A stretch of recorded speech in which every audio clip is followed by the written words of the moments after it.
Hi there guys. In this video what I want to show you is how to write up some of the planning that you would do for a Christmas Carol response into something that's hopefully level 9. Now, if you've not had a look at, it might be helpful for you to see the previous clip that I did, which was AQA English Lit 1B, where I just kind of went through the extract thinking about the sorts of things to focus on and then the kinds of links as well that you would make to the rest of the novel, to make sure you've addressed the second bullet point. So either have a look at that video or maybe just pause now and have a look at some of the notes I put on here and then down here. Okay, now this is my, believe it or not, my third attempt at doing this video. First one, I had some memory issue with my computer. Second one, my pens ran out. So, in frustration, I'm not going to rewrite another version of this, as you can see, several versions later. So what I'm going to do is just sort of talk you through my thought processes here and explain why that this would be a level 9 response. So what I've done is make sure that I always start off my response with focusing on Dickens doing something, Dickens presenting something.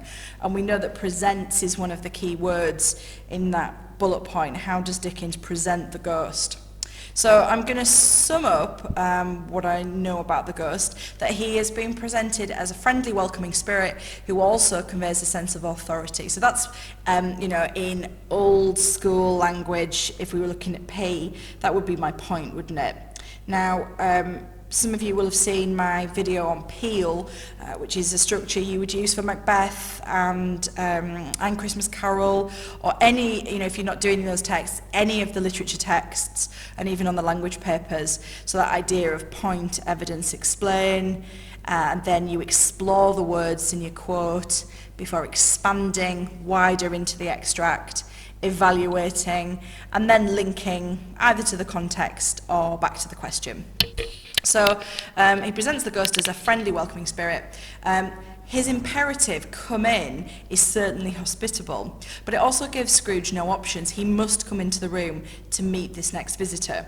So we've got here some terminology. It's imperative, and I've got an example. So we've got my point and evidence, and I've explained that quote by saying, yes, it is hospitable, it is welcoming. But also it has that authority with it.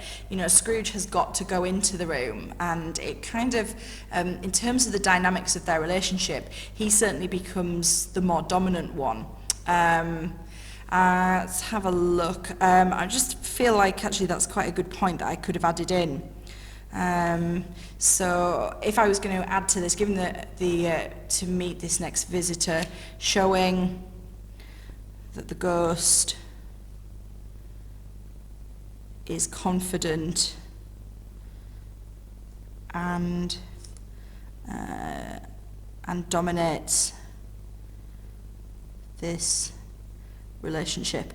I could go on there to make a link and say, Scrooge is used to being the one who's authoritative and commanding and domineering. And again, make sure you leave yourself enough time to go back. There's nothing wrong with a little star, adding bits in. Probably don't go outside the lines because the examiners will need to make their notes there, but nothing wrong with a little star or a number and then adding that at the end of your essay. Anyway, let's carry on. So given that the previous ghost showed Scrooge a range of traumatic and challenging events, he is understandably timid. So I'm thinking about this part in the question that talks about the impact of the supernatural there. However, Dickens uses a range of appealing adjectives, jolly, glorious and cheery, in order to introduce the ghost in a positive, approachable manner. Always really good practice if you can find more than one example. So I've selected jolly, glorious and cheery, and I've also obviously got some terminology there. The image of the holly wreath would have had two connotations for Dickens' readers. Firstly, it evokes images of Christ shedding his blood into a crown of thorns. This association would serve to reinforce the ghost's image of kindness, charity and compassion. Readers would also recognise the holly to be a symbol of life and renewal. Even in the depths of winter it provides colour, even when everything else feels dead. So really the kind of key element I've got here is context. And I've thought very much about the Victorian readers. this idea of, society at that point being very Christian society, Christianity being very important sort of element of the context. Make sure you've got that in. In the later parts of the novel, The Ghost of Christmas Yet to Come is far more terrifying. Dickens develops it to be physically fearful, looking cloaked and evoking images of the Grim Reaper. Its silence, unlike this ghost's welcoming "Know Me Better," forces Scrooge to come to his own realisations about his future. He must repent, or he'll face the same fate as Marley. Despite that phantom's kind hand, its overall impact is significantly more worrying and urgent to Scrooge. So, as you can see, what I've done here is, it's really this idea of an integrated response. I haven't just dealt with the extract and then moved on and dealt with the rest of the novel. I'm sort of seamlessly interweaving them, and I think that feels more natural. It feels natural to me that a student makes a point about the extract and it makes them think about something from elsewhere in the novel, and I think it's brilliant if you can then make that connection and make that link. So looking over, I could have probably carried on this essay all others, but that's the English teacher geek in me. Equally, The Ghost of Christmas Present is described as having an antique scabbard, but no sword in it, which could serve as a metaphor for the fact that it comes in peace and is less threatening. This also demonstrates to Scrooge that you do not have to be visibly aggressive, and that peace and love are not weaknesses, they can be strengths.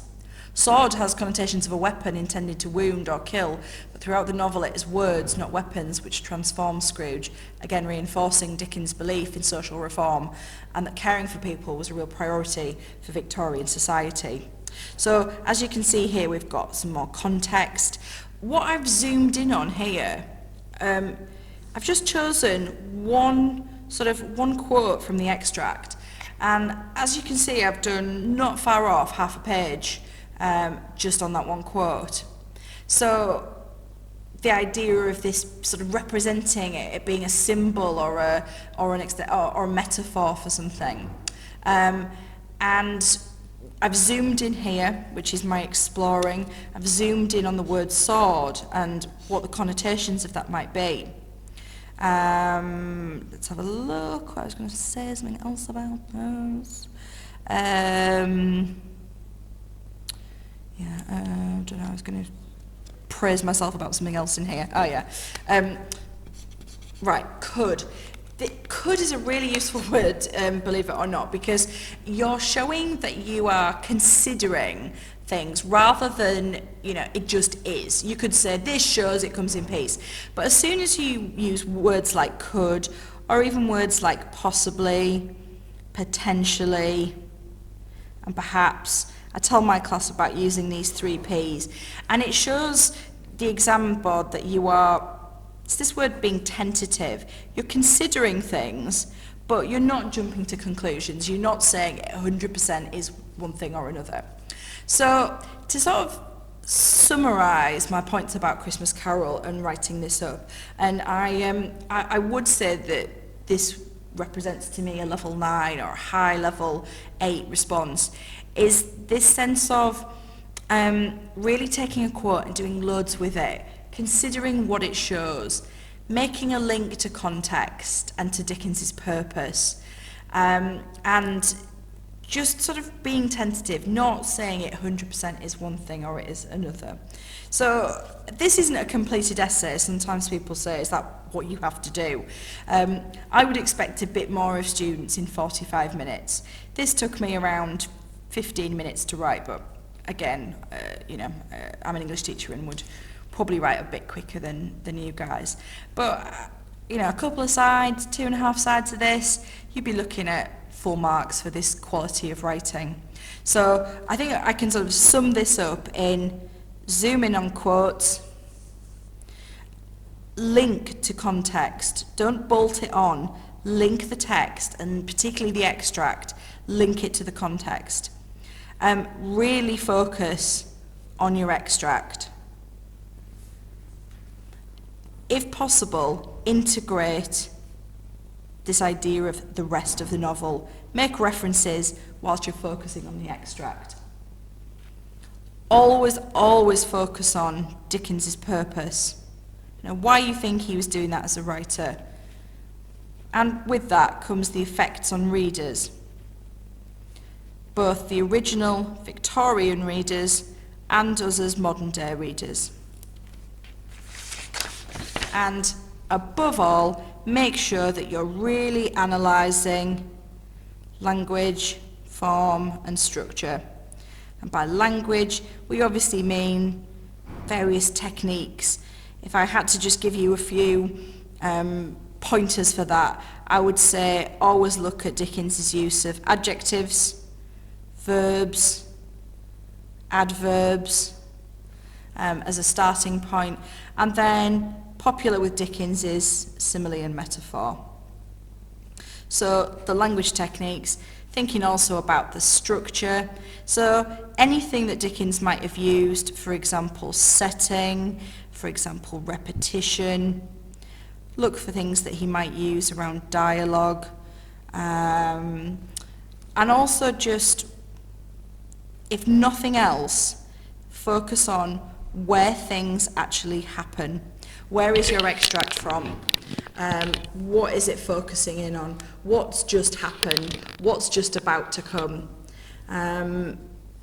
Structure's so wide and varied that it's almost impossible to write everything down here. And the form of it, obviously, the idea of it being a novella, which is a short book, short novel, and the idea of it being, you've got your 5 staves and so on and so forth. Ideas about it being, I should have probably mentioned this earlier, the idea of it being a Gothic novel, and the idea of it being also a Christmas story. We expect certain things, don't we, from Christmas or Gothic books. So, best of luck with this in your exams. Don't panic that you've not got the book, that's the key thing. Use your AO2 skills to zoom in on that extract, because if you do some cracking AO2 and then you just even are referencing other parts of the book, brilliant if you can remember a quote, but don't panic if you can't, and focus on these key skills and you'll do absolutely brilliant in this exam. Best of luck.